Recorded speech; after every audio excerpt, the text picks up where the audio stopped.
On August 11th, the Charlotte Humphrey Zone design team met for the second time. The meeting had three major purposes.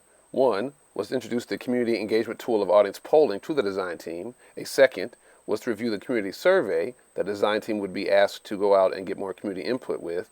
And third, to solicit some ideas from the design team about programs and about the community engagement process itself.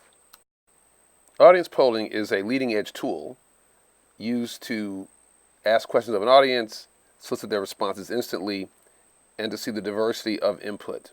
During the meeting, the design team used the audience polling tool on questions related to the survey. This allowed them to see their own answers to the questions on the survey and compare them to a sample of community surveys that had already been collected. Which of these aspects of crime and punishment have touched you or your family? You can choose as many as apply. Been a victim of a serious crime not reported to the police, victim of a serious crime that was reported to the police, arrested for a crime that we did not commit, arrested for a crime that we did commit, and that this is you or your family, so it's I or we, served more than a month behind bars, in jail or prison, experienced unnecessary police violence, or something else that is an aspect of crime and punishment that has touched you or your family. Choose as many as are appropriate. Oh, wow. Okay, so a whole bunch of everybody tied between victim of serious crime not reported to the police and victim of serious crime reported to the police. By using the tool of audience polling, each individual can see how their answers compare to the group in the room, and the group can see how their answers collectively varied between each other and how they might vary to a sample from the community. Those both had 10 out of 25, and then the third was please interact with us in ways that make us distrust them. Which of these practices you missed the most? Y'all focused on people handling conflicts well and showing respect for people, followed closely by healthy attitudes towards who's in the neighborhood and who is not.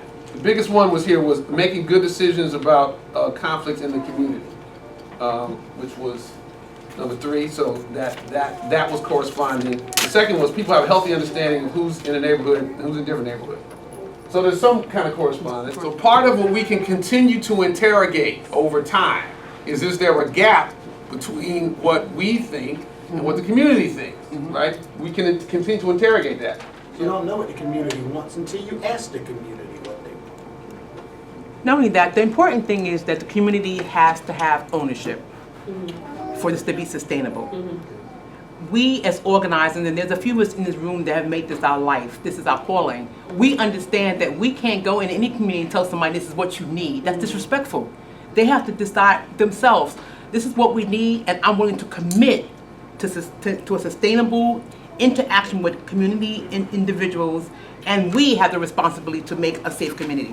I can't go in your community and make your community safe. You have to say, I am going to commit to do A, B, C, and D, and this will go on and on and on to ensure that not only am I doing it, but my kids are doing it and my grandchildren are doing it. It's generational now, that we interact differently.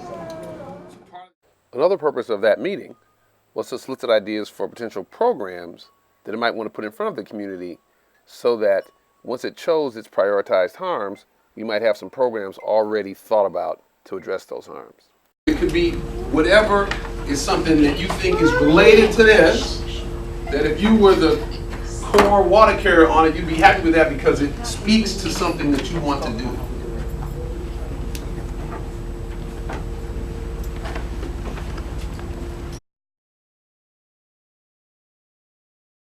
A voting workshop and a night out experience. Yes. What was your Black professionals becoming role models for adults as well as for children voluntarily. So some effort to recruit black professionals into the impact neighborhoods that they probably don't touch that much.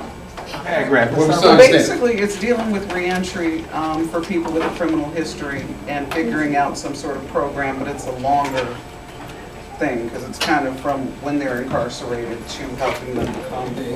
Yeah, and the other one is somehow dealing with the pipeline of the schools into prisons. Okay. Go ahead. Mine was because from conversations here and seeing the whole something also like not only with like police and the communities, also like young, older versus younger. I think everyone needs to be able to come together and like there needs to be discussions amongst those groups because. So intergenerational dialogue, right?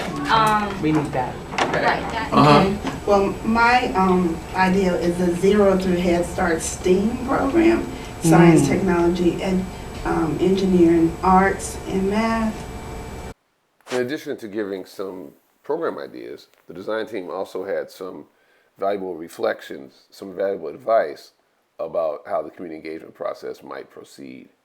Yeah, I was just gonna say we're doing there's a youth engagement survey being done too, and I think that's a good thing to consider because there's some folks you're gonna find on the street like doing a survey.